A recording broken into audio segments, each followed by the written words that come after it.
No programa de hoje, um dos maiores estudiosos do Brasil. Ela é do primeiro século de nossa era, é da época de Jesus. O cara manja muito sobre assuntos bíblicos, arqueologia e muito mais. Já é um baita parceirão do Pânico, o Homem de Fé. Jesus falou: nas tuas mãos eu entrego o meu espírito. Rodrigo Silva. Fala, Rodrigão. A última vez que falamos você estava lá no sul. Exatamente. É verdade. E aí você estava indo para Israel. Você foi para Israel? Fui para Israel. E como é que está a situação lá? Olha, o país está vazio ainda em termos de turismo. As notícias chegam aqui, dá muito medo.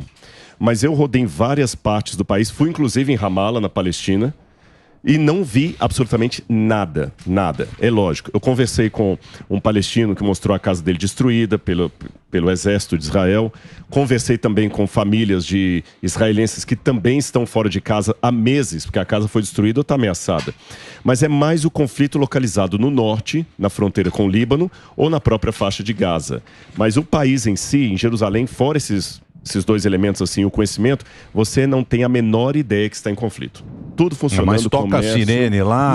Não. Teve alguma questão em Tel Aviv, que isso é normal, mas nada assim que abalasse ou que assustasse. Inclusive, eu estava com a Aline, que mandou um abraço para você. Grande abraço, querida Aline. Estava com um grupo dela lá e vi alguns achados arqueológicos novos que a gente vai tratar para vocês. E em julho estou voltando para lá para escavação em Laquis, para continuar as escavações lá.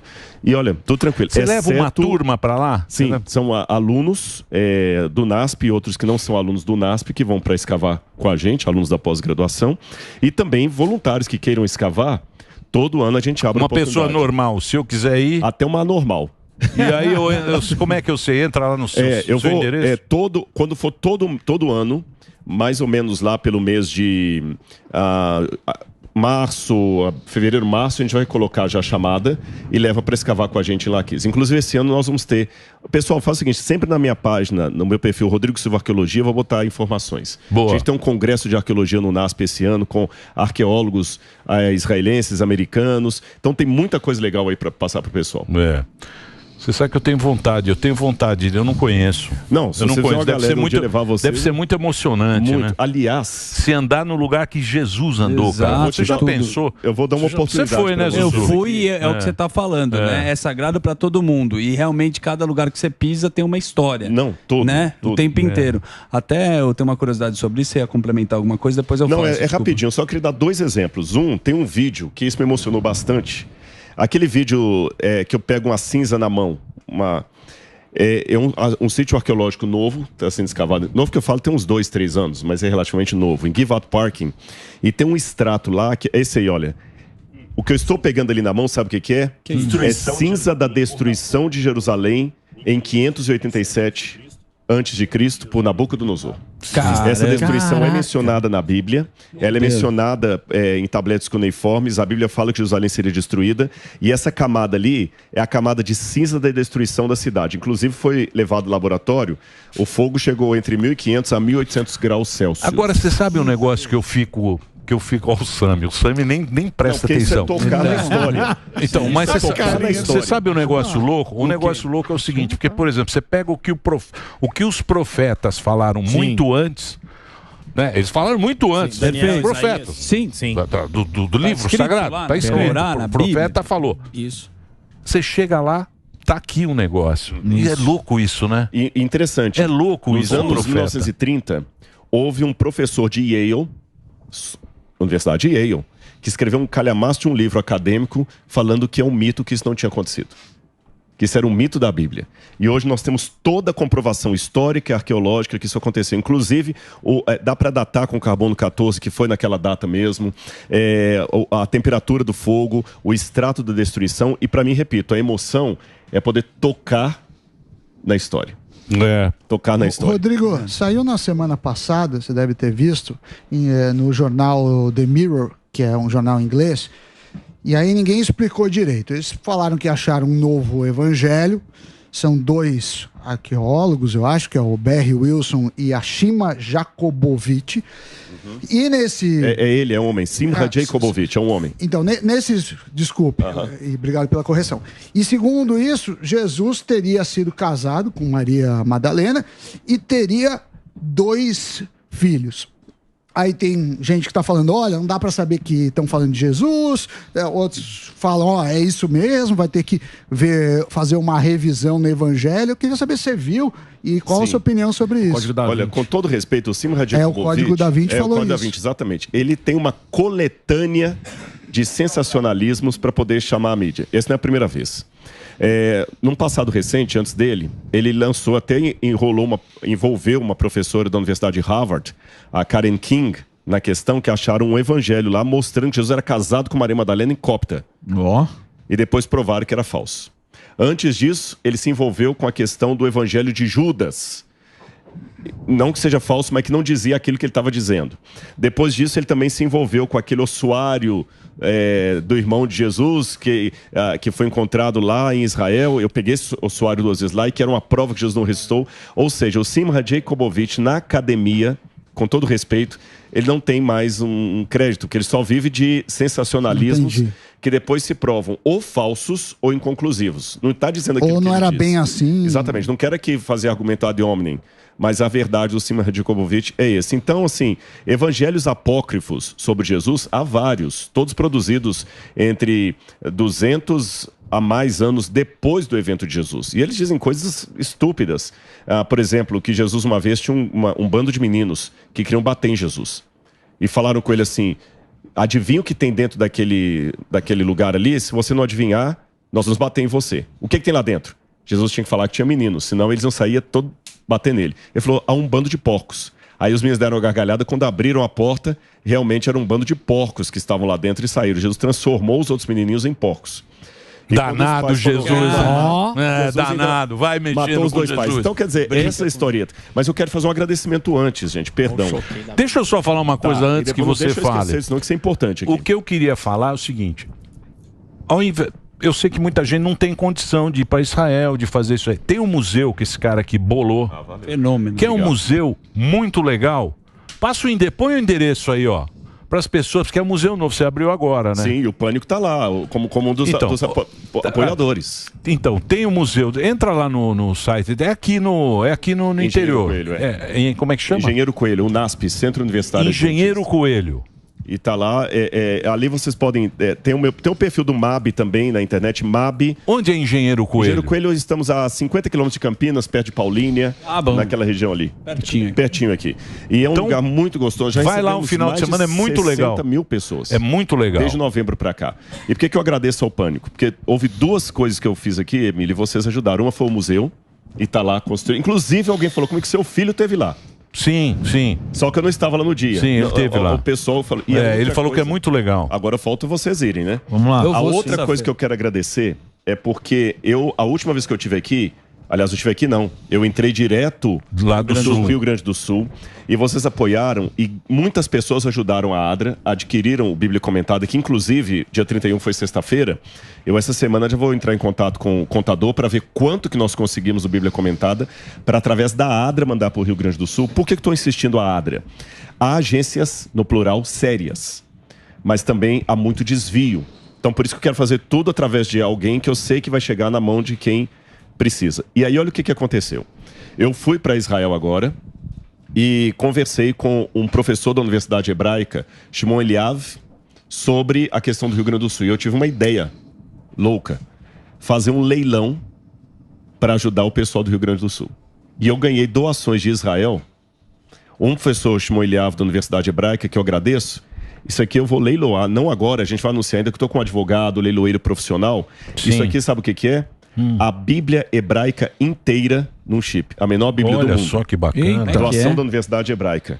Se você colocar no microscópio, você consegue ler as letras. Consegue chegar de Gênesis a Apocalipse. É um chip, né? E nós vamos leiloar. E o outro, o Departamento de Antiguidades lá com um antiquarista de Jerusalém, doou 4 peças arqueológicas originais. Que a gente também vai leiloar. E aqui, inclusive, uma delas eu trouxe para mostrar para vocês. Jesus conta no Evangelho de Lucas, capítulo 21. Tenta abrir para mim, por favor. Pelo amor de Deus. Que uma mulher... vou quebrar o negócio. 2 moedas. Isso é uma moeda? É uma moeda. Essa é uma moeda original do tempo de Cristo, uma prutá da mesma moeda que a mulher doou no templo. Lucas, capítulo 21, fala assim, Jesus estava observando todo mundo dar as ofertas ali, e uma mulher deu 2 moedinhas, 2 prutá. E aqui eu tenho essa e tem mais 3 peças originais, 2 lamparinas e um vaso. Então, aguardem, fiquem atentos aí nas minhas redes sociais, que a gente vai anunciar a data do leilão. Vou fazer um barulho lá. E tem um leiloeiro profissional, estou vendo com o advogado para fazer tudo conforme a lei. E o que a gente angariar com esse leilão, sensacional, vamos mandar para o Rio Grande do Sul. Você tá falando, sensacional. Pô, meu, E eu quero agradecer, porque foram vocês que ajudaram isso aqui, e em nome da Adra. Falou, olha, o dia que você foi no Pânico, deu... Nossa, um up muito grande. Valeu mesmo a ajuda de vocês aí. Imagina, estamos aí para isso mesmo. Um breakzinho, Dedê? Então só um break na Rede Rádio, a gente continua. Rodrigo Silva, Arqueologia, e conheça o museu. Como é que chama o museu? MAB, Museu de Arqueologia Bíblica do NASP. Museu de Arqueologia Bíblica. Tem a página lá. É no interior aqui do estado de São Paulo. Campinas. Perto de Campinas.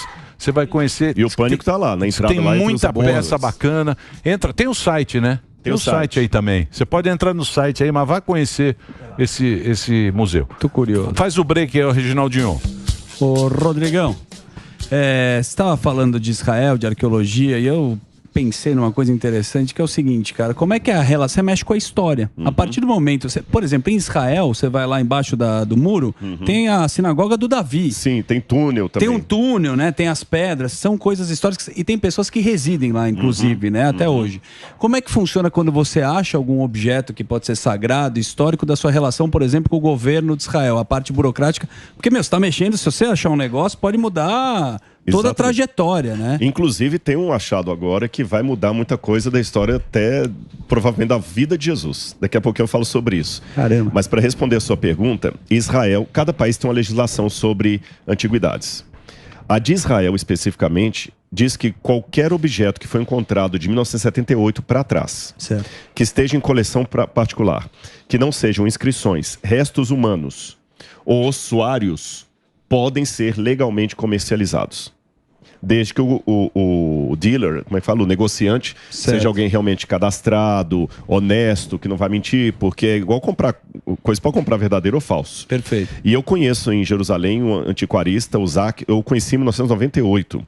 E olha como é que eu conheci. Eu fui ao departamento de antiguidades conversar com o Shimon Bartura, que era o diretor lá, e ele olhou para mim e falou o seguinte, o cartão, esse é um comerciante de antiguidades honesto.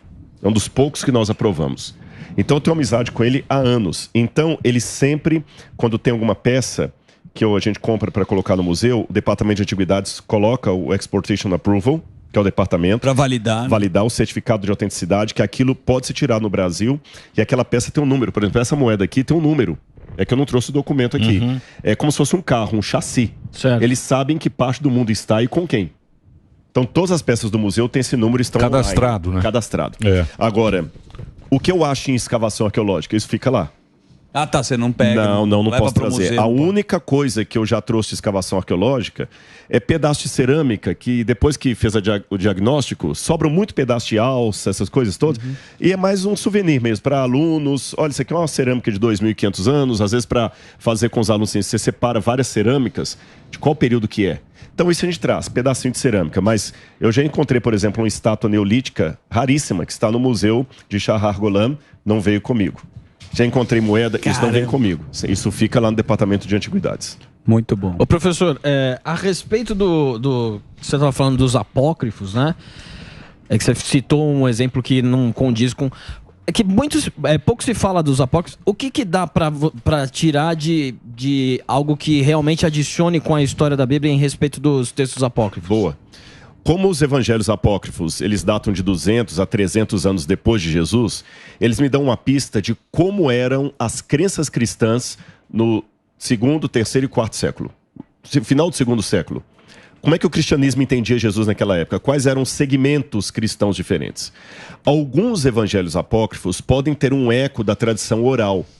Por exemplo, você tem o evangelho de Yaakov, Proto-Evangelho Yaakov, que fala que José, marido de Maria, era viúvo quando se casou com ela.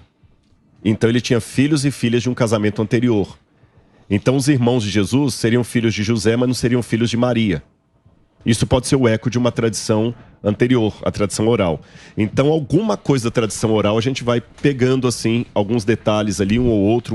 Porque a Maria também vai pro deserto, não vai? A Maria, a mãe? Não, eles atravessam para ir pro Egito. Passam pelo deserto ali do Mas do sozinha Sinai. ela não vai? Não. O que o Evangelho fala é que quando ela descobriu que estava grávida de Jesus, ela sai de Nazaré e vai para perto de Jerusalém para ficar com a prima dela, que era Isabel. Isso. Agora, por que ela vai? Maria deveria ter uns 12, 13 anos de idade, que era a época que as meninas casavam. Menstruou, casou. E ficou grávida antes do tempo.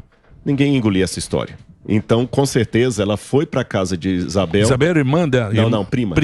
Para a barriga crescer e talvez passar um pouquinho toda a hostilidade que ela teria em Nazaré. Porque hoje a gente fala a Virgem Maria, um país majoritariamente católico, a Virgem Maria, Nossa Senhora da Aparecida, Nossa Senhora de Guadalupe e tal, mas isso é o conceito católico de hoje. Mesmo quem é protestante evangélico reconhece Maria como a mãe de Jesus, uma mulher santa, mas no primeiro século era apenas uma menina judia que engravidou antes do tempo e poderia ser apedrejada.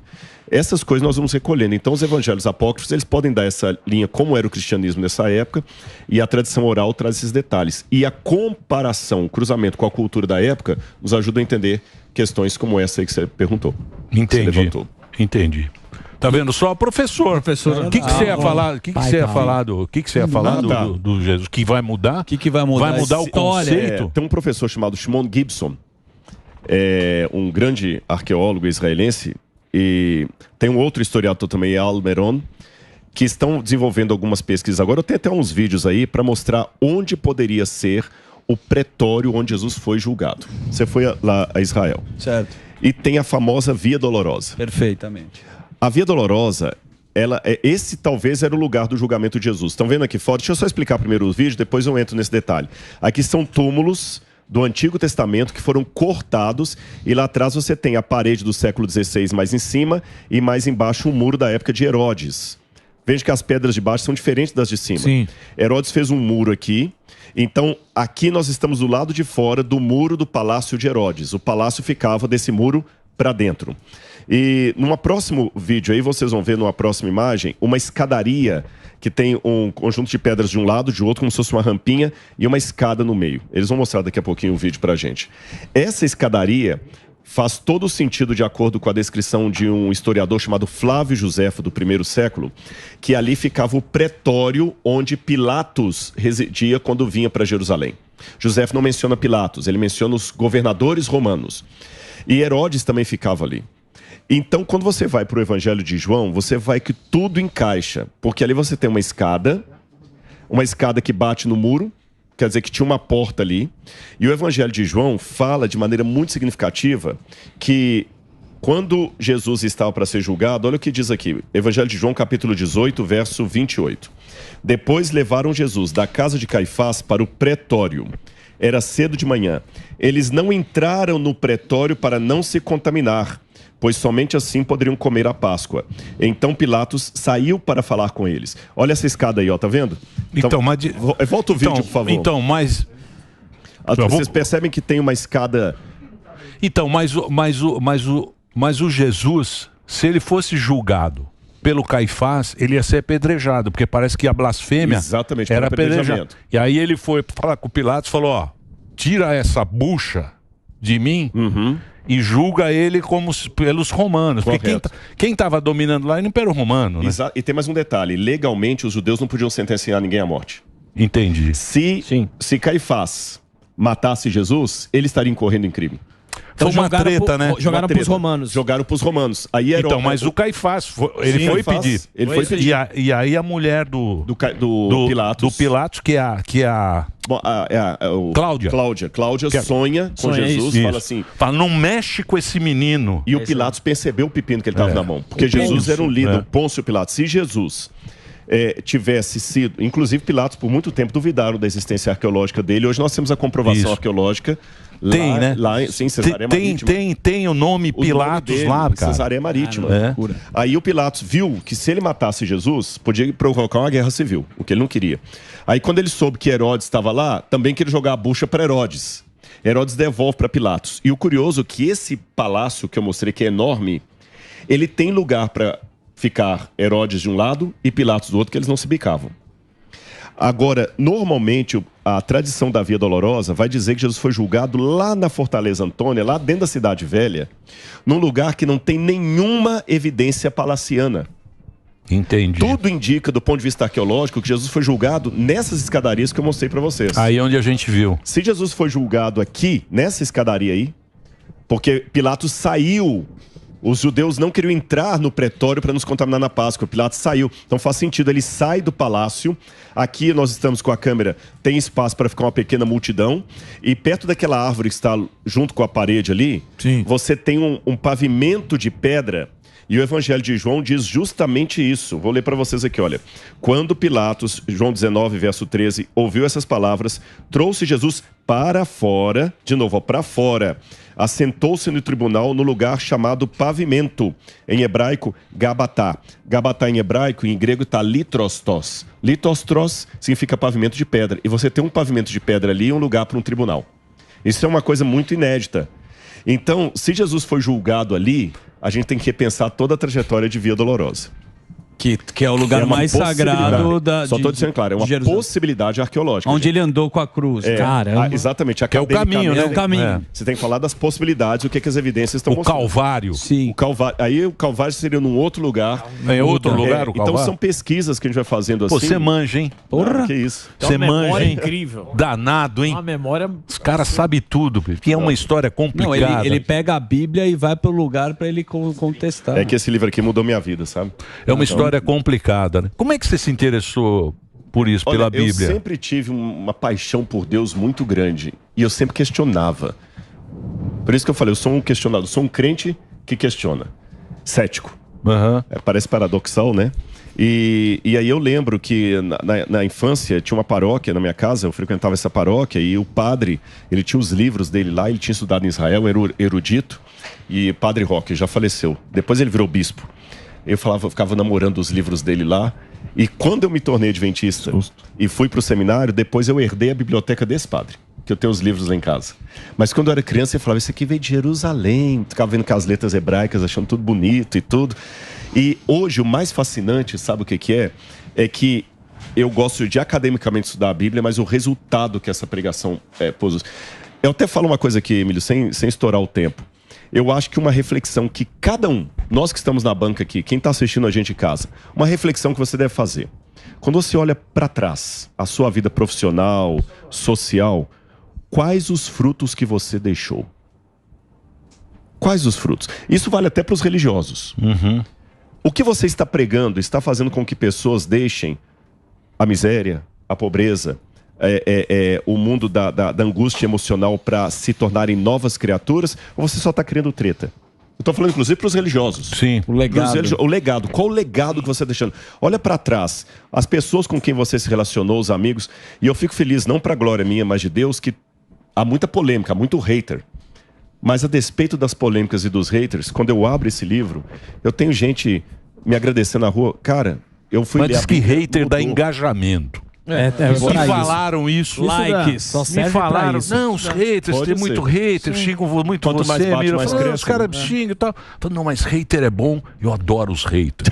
Pegue Jesus. Agora eu gosto dos haters. Jesus tinha hater pra caramba. Até falar chega. Mais Mas eu sei hater que seguidor. Esse livro muda vidas. Coloque esse livro dentro de uma penitenciária de alta periculosidade e depois de 6 meses você tem uma igreja funcionando lá dentro com um monte de ex-traficante, um monte de ex não sei o que e tudo, e o juiz implorando. Agora estão querendo cortar isso, né? Estão querendo proibir que fale de Bíblia nos presídios, infelizmente. Mas eu já tive, na minha experiência, quando eu fui pastor de igreja lá no interior de Minas, um juiz bater na minha porta falando o que ele precisava fazer para eu levar a Bíblia dentro do presídio. E a gente batizou lá 2 presos lá em Araxá. Um por latrocínio, que estão mudados, completamente diferentes. Então, já teve juízes e delegados vindo, leva a Bíblia para o presídio. Transforma. Então, atacar esse livro é uma besteira. Por que você acha que transforma? Porque é o seguinte, eu acredito nisso, né? Droga, que eles falam muito da... Como é que eles falam agora que nas penitenciárias você vai refazer o homem. Como é que eles falam?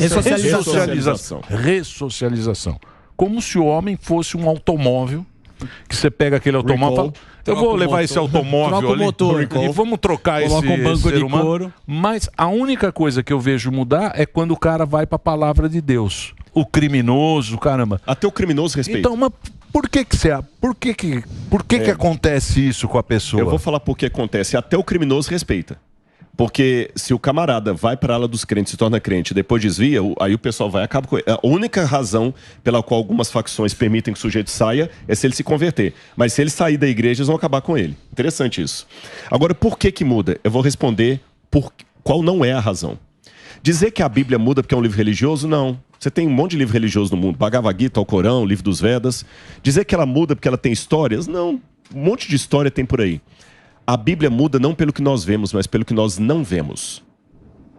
Porque quando eu pego a Ilíada de Homero e pego o Evangelho, a Ilíada de Homero é muito mais bem escrita que os Evangelhos. Do ponto de vista gramatical, estilo, grego, a Ilíada de Homero é muito superior. Se eu pegar Shakespeare é muito superior ao apóstolo Mateus, muito mais. Se pegar Carlos Drummond de Andrade, é muito mais poético do que os Salmos.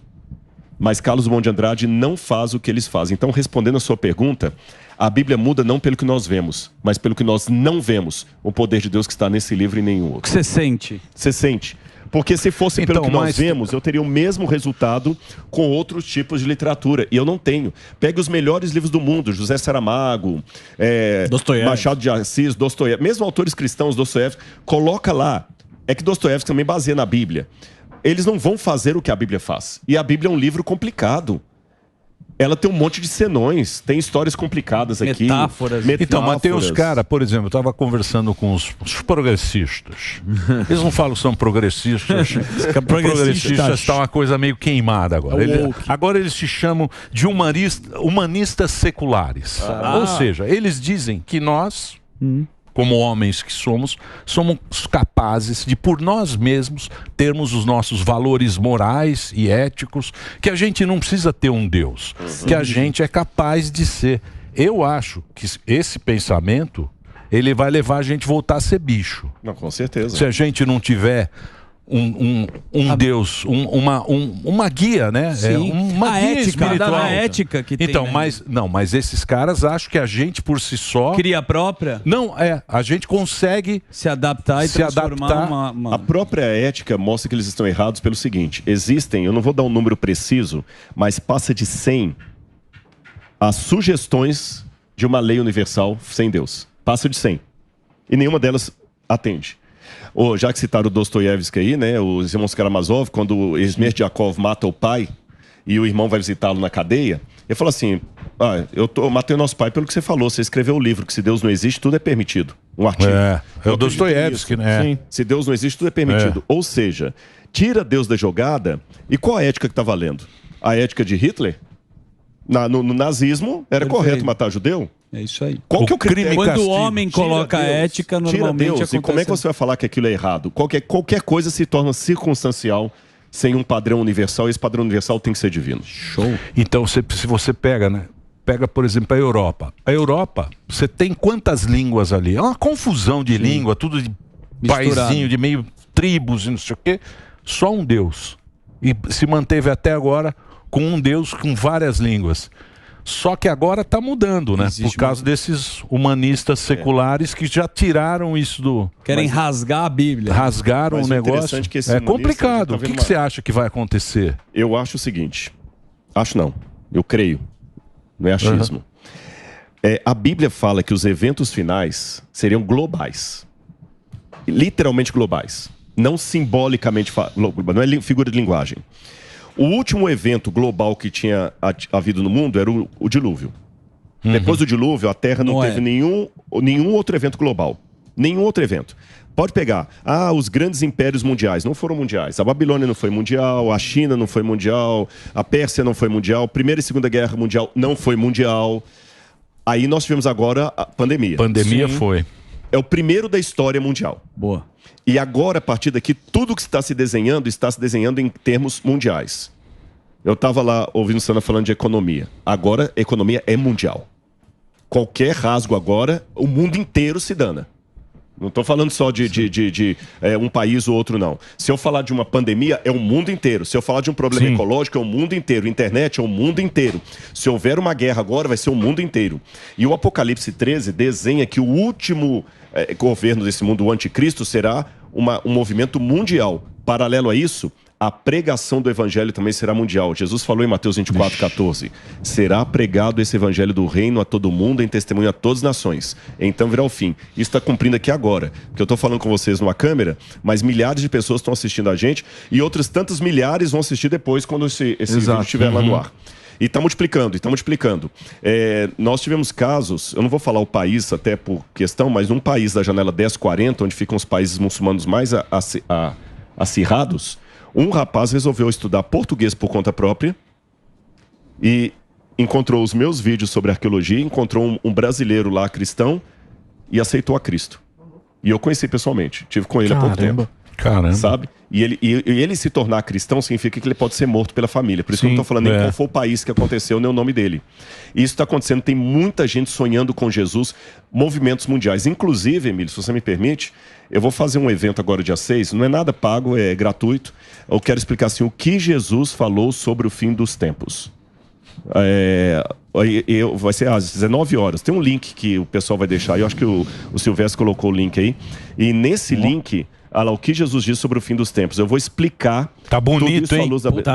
Isso é inteligência artificial. Tá bonito. Nossa senhora, hein, Rodrigo? Sou eu. Essa é do Tinder. Até eu me apaixonaria ali, viu? Essa é do Tinder. Obrigado, viu, gente? Então a gente quer explicar isso pro pessoal, porque o que Jesus ensinou sobre o fim dos tempos, que tem muita bobagem também sendo dita por aí. Vamos convir, né? Tá vendo? Fiquei curioso. Não, mas você é um cara sério, você é um cara... Manja, né? Que manja muito e tem uma linguagem... Você fala bem, isso é que é importante... E fala de um jeito que todo mundo entende. E gosta, e você é um cara que trabalha sério. E faz coisas. O seu legado está garantido. Tá sendo passado. Se essa é sua preocupação, pode o ficar seu tranquilo, legado está garantido. Valeu, Emílio. Obrigado mesmo. Muito legal. Vocês têm mais perguntas? Sabe que eu queria falar do... Pois não. Vai lá. Não, você estava falando a respeito do Apocalipse. Tem uma parte que eu cheguei a ver uma palestra do senhor e... Senhor? Nossa, agora eu me senti... Velhão. Fala que o cara tá bonito na foto, chama ele de velho. Que é a questão... faz botox pra ele. Faz botox aqui na testa, no bochecho. Que é a questão da noiva. Que a noiva que é considerada a esposa, que espera o esposo, que no caso do Apocalipse seria Cristo, só que aí a esposa trairia o esposo e se juntaria à besta. Como é que é a interpretação disso? Na tradição católica, tem uma expressão latina chamada casta meretrix, para falar da igreja. Casta meretrix, traduzindo em linguagem, a pura prostituta, né?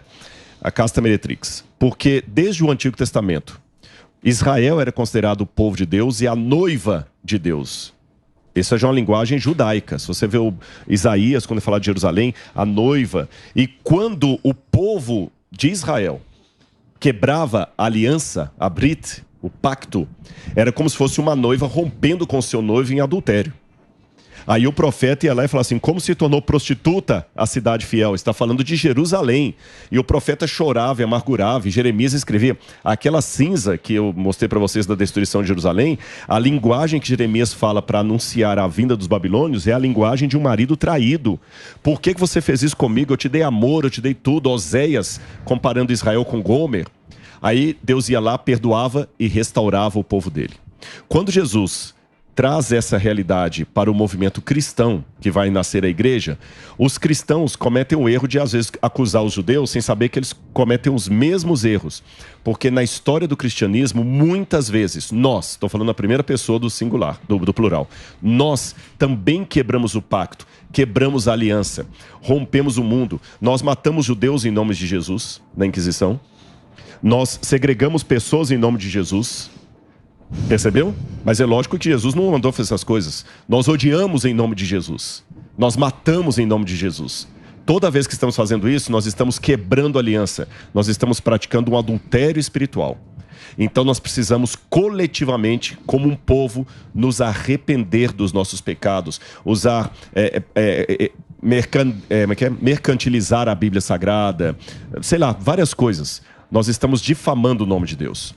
Então, ou nós nos arrependemos, ou ele vai nos punir. A promessa do Apocalipse é que, assim como Israel se arrependia e um remanescente voltava da Babilônia, chama remanescente, Isaías fala muito, um remanescente voltará. O que é remanescente? O que sobrou da igreja também, um remanescente voltará, ficará fiel.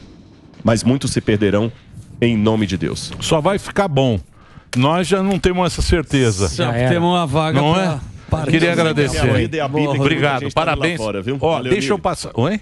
Falei que minha vida é a única Bíblia que muita gente está lendo lá fora. É isso aí. Valeu, Emílio, obrigado. Deixa eu só passar aqui o Instagram do Rodrigo. Tá aqui, ó, Rodrigo Silva Arqueologia. Lá tem o Instagram, tem todo o caminho para você e mais uma vez eu convido todo mundo, aproveita aí o final de semana para você ir lá no museu, que é um museu muito bacana e você pode ter a oportunidade de ver essas peças bacanas aí. É mab.unasp. Esse aí é o perfil do MAB, isso mesmo. Que é o perfil para você seguir. Galera, valeu, hein? Valeu, é isso aí. Rodrigão. Obrigado, Rodrigão, mais uma vez. E parabéns.